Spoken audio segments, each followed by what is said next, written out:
मेरे जीवन में ईश्वर क्यों कुछ नहीं कर रहा?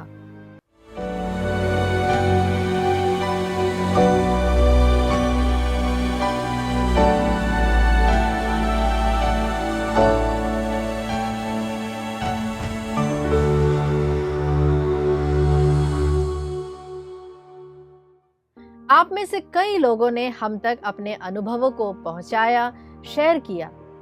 आपकी उदारता के लिए बहुत बहुत धन्यवाद। उम्मीद है आपने स्पिरिचुअल एक्सरसाइज को पूरा किया है। हमने जैसे ही कल सुना था, मेरे जीवन में ईश्वर क्यों कुछ नहीं कर रहा, उसी की कड़ी में हम कुछ और भी बातें साझा करेंगे। ऐसा नहीं है कि वह कुछ नहीं कर रहा प्यारे विश्वासियों, वह कुछ कर रहा है जो इस समय मुझे दिखाई नहीं दे रहा, मुझे समझ में नहीं आ रहा। आदम और हेवा के सामने परमेश्वर ने जब कहा कि इस पेड़ के फल को तुम मत खाना, पर अगर आदम और हेवा ये कहते कि नहीं, हमें लॉजिक बताइए, हम उस फल को क्यों नहीं खाए, तो यह एक्सप्लेनेशन फेथ के साथ काम नहीं करेगा। जब शैतान वहां पर आता है और हेवा को कहता है कि खाओ, तो हेवा को एक ही उत्तर देना था। हम नहीं जानते कि ईश्वर ने हमें क्यों उस फल को खाने के लिए मना किया, पर हम एक ही बात जानते हैं कि वो एक प्रेमी अनुग्रह परमेश्वर है, और अगर उसने मना किया है तो उसमें जरूर हमारी भलाई छुपी होगी। हर जगह पर जब भी हम देखें दुआओं का उत्तर नहीं आ रहा है, तो परमेश्वर काम नहीं कर रहा है।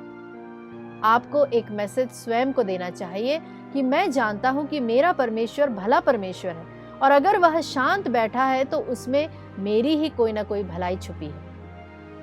पूरे यहूदिया को पता था कि यीशु लोगों को चंगा करता है, वो कोढ़ियों को शुद्ध करता है, लेकिन आप जानते हैं, अगर आप मरियम और मार्था से पूछते कि यीशु कौन है, तो वो बताते कि 4 दिन के मुर्दे को जिलाने वाले की ताकत रखता है, वह है हमारा परमेश्वर। परीक्षा जितनी बड़ी होगी प्यारे विश्वासियों, गवाही भी उतनी ही बड़ी होगी। विश्वास कीजिए, जितनी परीक्षा आपकी बड़ी है उतनी ही गवाही भी आपकी बड़ी होगी। सोचो, किसके पास पूरे इज़राइल में ऐसा अनुभव था कि उसने मुझे मुर्दों में से जिलाया?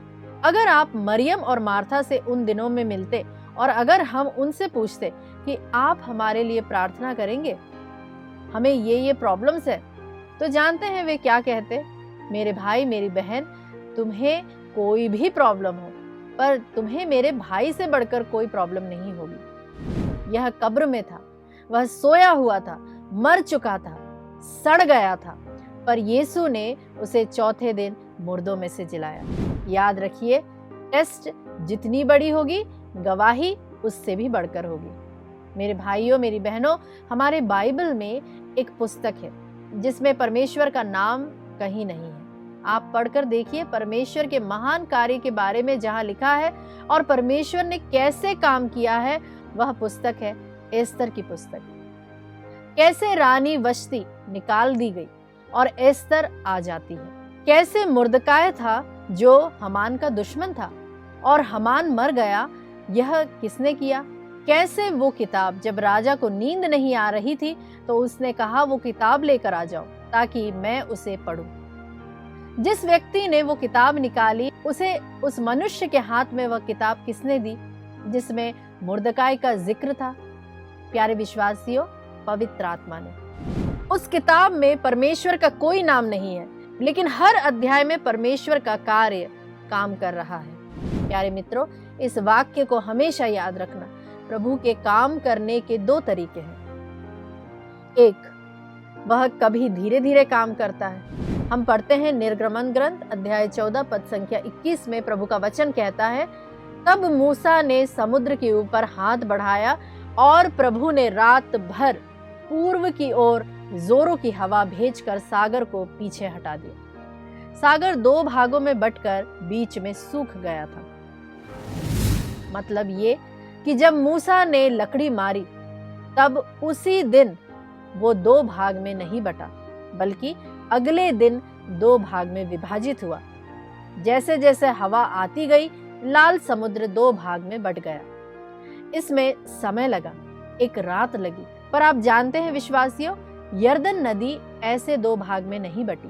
जैसे ही याजकों के पैर यरदन नदी में गए, तब नदी उसी वक्त बीच में सूख गया। परमेश्वर क्या समझाना चाहता है कि मैं दो तरीकों से काम करता हूँ। एक, मैं कभी कभी धीरे धीरे काम करता हूँ, जैसे मैंने लाल समुद्र को धीरे धीरे पूरी रात हवा के जरिए मैंने उसे दो भाग में बांटा। और याद रखिए, जब आप देखेंगे कि प्रभु धीरे धीरे काम नहीं कर रहा है तो समझ जाइए कि वह जल्दी से या फिर अचानक, जब हमने सोचा भी ना होगा, उसे करेगा। परमेश्वर काम नहीं कर रहा है यह सच नहीं है। परमेश्वर हमें पेशेंस रखना सिखा रहा है। मेरे भाइयों, मेरी बहनों, परमेश्वर बहुत ही भला है।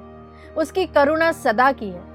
हम सिर्फ चाहते हैं कि हमारा सिर्फ वो काम हो जाए, पर वो हमें आध्यात्मिकता में प्रौढ़, मजबूत बनाना चाहता है। याद रखिए, जितनी बड़ी टेस्टिंग उतनी बड़ी गवाही का आप साक्ष्य बनेंगे, जिससे वह आने वाले दिनों में आपका इस्तेमाल कर सके। मुझे उम्मीद है आपने आज के वचन से आशीष पाई होगी। आपको इस नंबर पर जो स्क्रीन पर है मैसेज करें और हमें कमेंट करके जरूर बताएं कि आपने आज के संदेश द्वारा क्या सीखा। We love to listen from you। ये 40 का समय आपके लिए बहुतायत आशीष का कारण बने, आपके और आपके परिवारजनों के लिए। आमीन।